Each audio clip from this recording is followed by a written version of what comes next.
কল্পনা করুন এমন একটা জায়গার কথা, যেখানে ইন্টারনেট নেই, যেখানে বাইরের পৃথিবীর কোনো খবর পাওয়া যায় না, আর যেখানে একটা ভুল কথা বললে আপনার পুরো বংশ ধ্বংস হয়ে যেতে পারে। রাতের বেলা মহাকাশ থেকে যখন পৃথিবীকে দেখা যায়, তখন সব দেশে আলো ঝলমল করে, কিন্তু মানচিত্রে এক কোণায় একটা জায়গা খুটখুটো অন্ধকার ডুবে থাকে। পৃথিবীর মানচিত্রে এই দেশটি আছে ঠিকই, কিন্তু এর ভিতরের আসল ছবিটা কেউ জানে না। আমরা ভাবি আমরা সব জানি, কিন্তু উত্তর কোরিয়া বা নর্থ কোরিয়ার বন্ধ দরজার পিছনে যা চলে তা কোনো হরর মুভির থেকে কম নয়।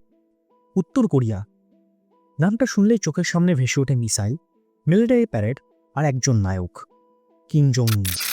কিন্তু এর বাইরে আমরা কিছুই জানি না। কেন?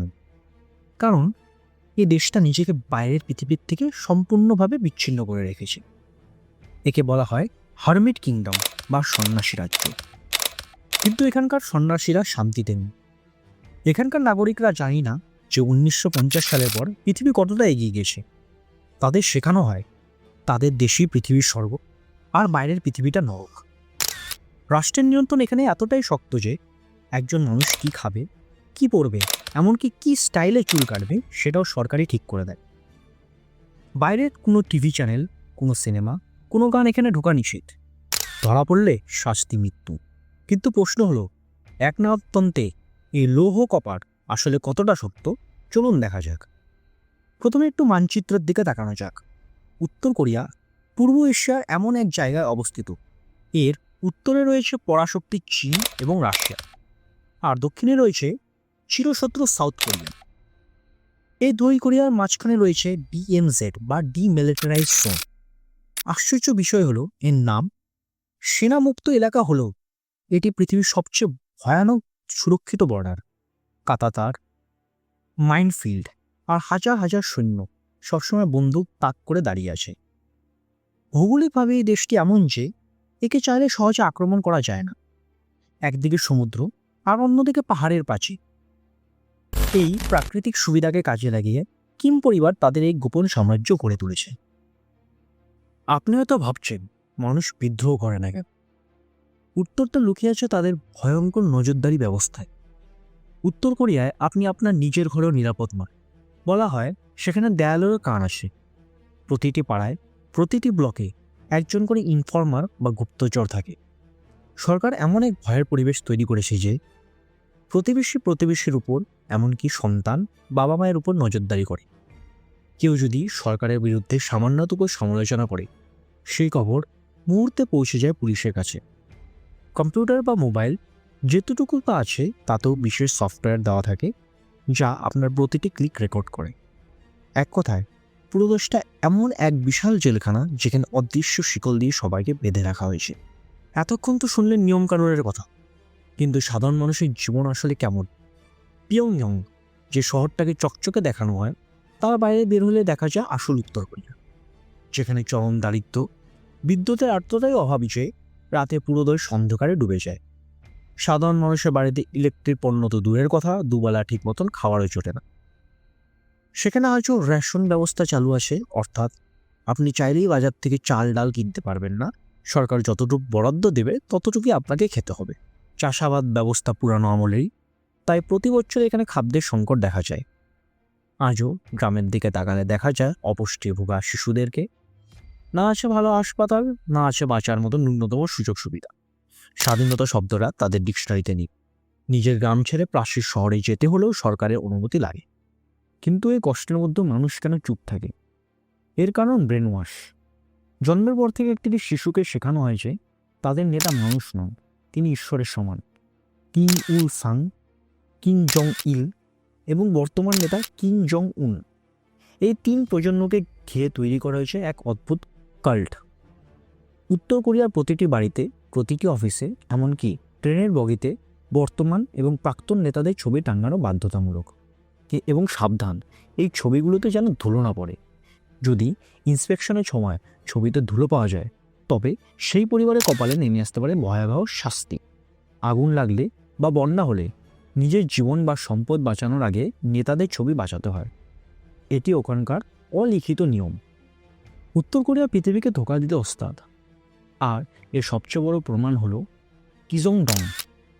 দক্ষিণ কোরিয়ার বর্ডার থেকে বাইনোকুলার দিয়ে তাকালে উত্তর কোরিয়া একটা সুন্দর সাজানো গোছানো শহর দেখা যায়। নীল ছাদের দালান, পরিষ্কার রাস্তা। কিন্তু সত্যটা কি জানেন? ওটা একটা ভূতরে শহর, ওটা একটা সিনেমার সেট। ওখানে কেউ থাকে না, বাড়িগুলোর জানলায় কাচ নেই, ভেতরে কোনো ঘর নেই।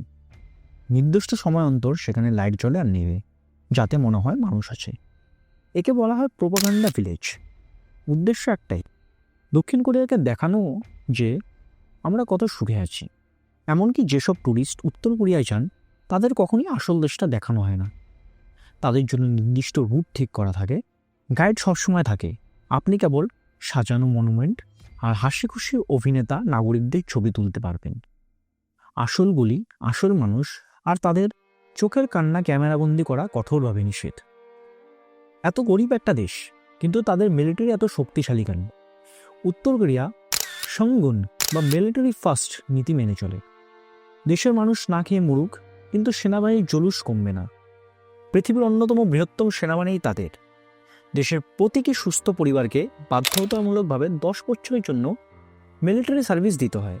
ভাবা যায়, জীবনের সেরা 10টা বছর তারা বন্দুকের পিছনে ব্যয় করে। আর তাদের সবচেয়ে বড় ট্রাম্প কার্ড হলো পারমাণবিক অস্ত্র বা নিউক্লিয়ার বোম। কিম জং উন জানে, গাদ্দাফি বা সাদ্দাম হোসেনের মতন পরিণতি এড়াতে হলে এই পারমাণবিক বোমই একমাত্র রক্ষা কবচ। তাই বিশ্ব যতই নিষেধাজ্ঞা দিক না কেন, তারা মিসাইল টেস্ট করা থামায় না। এই অস্ত্র দিয়ে তারা পৃথিবীকে ভয় দেখিয়ে নিজের অস্তিত্ব টিকিয়ে রেখেছে। এবার আসছে সবচেয়ে ভয়াবহ অংশে, উত্তর কোরিয়ার শাস্তি ব্যবস্থা। এখানে অপরাধ করলে শুধু অপরাধী শাস্তি পায় না, শাস্তি পায় তার পুরো পরিবার। একে বলা হয় 3 জেনারেশন পানিশমেন্ট বা 3 প্রজন্মের শাস্তি। ধরুন, আপনি কোনো রাজনৈতিক অপরাধ করলে বা দেশ ছেড়ে পালানোর চেষ্টা করলে, এর শাস্তি হিসেবে আপনার বাবা মা, আপনি নিজে এবং আপনার সন্তান সবাইকে জেলে পাঠানো হবে। উদ্দেশ্য একটাই, অপরাধের বীজ যেন বংশ থেকে মুছে যায়। আর এই জেলগুলো সাধারণ জেল নয়, এখানে হলো পলিটিক্যাল প্রিজন ক্যাম্প। পাহাড়ের গভীরে তৈরি এই ক্যাম্পগুলোতে মানুষকে পশুর মতন খাটানো হয়। সকাল থেকে রাত পর্যন্ত অমানসিক পরিশ্রম, সামান্য খাবার আর কথায় কথায় নির্যাতন। যারা এই ক্যাম্পের থেকে পালিয়ে আসতে পেরেছেন তাদের বর্ণনা শুনলে শরীরে রক্ত হিম হয়ে যায়। এখানে আইন বলে কিছুই নেই, নেতার ইচ্ছাই এখানে শেষ কথা। সবচেয়ে ট্র্যাজিক বা দুঃখজনক বিষয় হলো উত্তর ও দক্ষিণ কোরিয়ার তুলনা। একই ভাষা, একই ইতিহাস, একই রক্ত, কিন্তু মাত্র 70 বছরের ব্যবধানে দুই দেশ দুই মেরুতে চলে গেছে। দক্ষিণ কোরিয়া আজ টেকনোলজি, পপ কালচার আর অর্থনীতিতে বিশ্বকে নেতৃত্ব দিচ্ছে। স্যামসাং, হুন্ডাইয়ের মতন কোম্পানি বিশ্ব কাঁপাচ্ছে। মানুষ সেখানে স্বাধীন, তাদের বাক স্বাধীনতা আছে। আর বর্ডারের উপরে সময় যেন থেমে আছে 1950 সালে। রাতের স্যাটেলাইটে ইমেজে দেখা যায় দক্ষিণ কোরিয়া আলোর বন্যায় ভাসছে আর উত্তর কোরিয়া একটা বিশাল গর্ত। এই অন্ধকার শুধু বিদ্যুতের অভাব নয়, এটা তাদের ভাগ্যের অন্ধকার। একই জাতির মানুষ হয়েও শুধুমাত্র ভুল রাজনীতির কারণে কোটি কোটি মানুষের জীবন কিভাবে নরক হতে পারে তার জলজান্ত উদাহরণ এই দুই কোরিয়া। তবে প্রশ্ন হলো, এত কড়াকড়ির পরেও দক্ষিণ কোরিয়ার থেকে কি মানুষ পালানোর চেষ্টা করে না? জীবনের ঝুঁকি নিয়ে প্রতি বছর কিছু মানুষ এই নরকের থেকে বের হওয়ার চেষ্টা করে, কিন্তু পালানোর পথটা মোটেই সহজ নয়। দক্ষিণ কোরিয়ার বর্ডার দিয়ে পালানো প্রায় অসম্ভব, তাই তাদের পালাতে হয় উত্তরের চীন বর্ডার দিয়ে। শীতে জমে যাওয়া নদী পার হয়ে রাতের অন্ধকারে তারা চীনে ঢোকে। কিন্তু সেখানেও বিপদ। চীন সরকার যদি তাদের ধরতে পারে তাদের ফেরত পাঠিয়ে দেয়, আর ফেরত পাঠানো মানে মৃত্যুদণ্ড বা লেবার ক্যাম্প। যারা সফল হয় তাদের পাড়ি দিতে হয় হাজার হাজার মাইল পথ। দালালকে টাকা দিয়ে লুকিয়ে ভিয়েতনাম বা থাইল্যান্ড দিয়ে অবশেষে তারা দক্ষিণ কোরিয়ায় পৌঁছায়। কিন্তু এই যাত্রাপথে অনেকে মারা যায়, অনেকে পাচারকারীদের হাতে বিক্রি হয়ে যায়। তবুও একটি স্বাধীনতার আশায় মানুষ এই মরণপণ্য বাজি ধরে। সবশেষে উত্তর কোরিয়া আমাদের মনে করিয়ে দেয় যে স্বাধীনতা কতটা দামি। আপনার কি মনে হয়, এই অন্ধকার কি কোনোদিন কাটবে?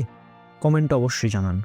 ভালো লাগলে ভিডিওটি শেয়ার করুন এবং আরও ভিডিওর জন্য সাবস্ক্রাইব করে পাশে থাকুন। দেখা হবে পরের ভিডিওতে। ধন্যবাদ।